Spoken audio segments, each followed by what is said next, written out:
ఓం నమ శివాయ. ఈరోజు అధిక మాసంలో జ్యేష్ఠ అమావాస్య అండి. చాలా మంచి రోజు. ఈరోజు పితృదేవతలకి పితృతర్పణాలు ఇచ్చిన, ఆళ్ళ పేరున దానం చేసిన చాలా మంచిదండి.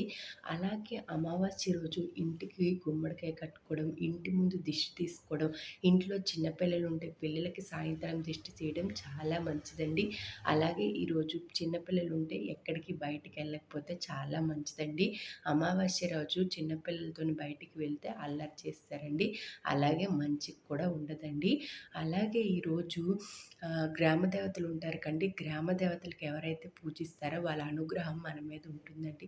గ్రామ దేవతల అనుగ్రహము మీకు చుట్టుపక్కల ఎక్కడైనా సిటీలో ఉంటే ఏ గ్రామ దేవత ఉందో అక్కడికెళ్ళి మంచిగా దండం పెట్టుకొని ఒక కొబ్బరికాయ కొట్టి, అమ్మ మాకు చల్లగా చూడని దండం పెట్టుకుంటే చాలా మంచిదండి.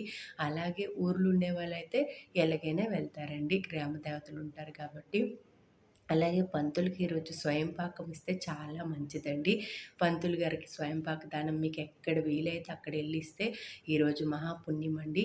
అలాగే ఎవరైనా పేదవాళ్ళు ఉంటారు కదా, ఆ పేదవాళ్ళు ఎవరైతే మీరు చనిపోయారో మీ మామగారు కానీ, మీ అత్తగారు కానీ, మీ నాన్నగారు కానీ, మీ అమ్మగారు కానీ వాళ్ళ పేరు చెప్పి పేదవాళ్ళకి అన్నదానం చేస్తే మహాపుణ్యం అండి.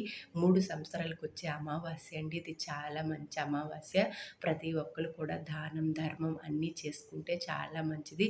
పితృతర్పణాలు కూడా చేసుకోండి, చాలా మంచిది. గుడికి వెళ్ళండి, భగవంతుడికి మంచిగా దండం పెట్టుకోండి. అలాగే గ్రామ దేవతల దగ్గరికి వెళ్ళండి, ఇంటికి దిష్టి తీసుకోండి, ఇంటి ముందు గుమ్మడికాయ మార్చుకోవాలంటే మార్చుకోండి. చాలా మంచి అమావాస్య అండి. ఈ రోజు అంతా ఉంటుంది, రేపు అమావాస్య వదులుతుందండి. ప్రతి ఒక్కరు కూడా గుడికి వెళ్ళి ఇలా పరిహారం చేసుకుంటే చాలా మంచిదండి. ఓం నమ శివాయ. ఎవరికైనా తప్పుగా ఉంటే క్షమించండి.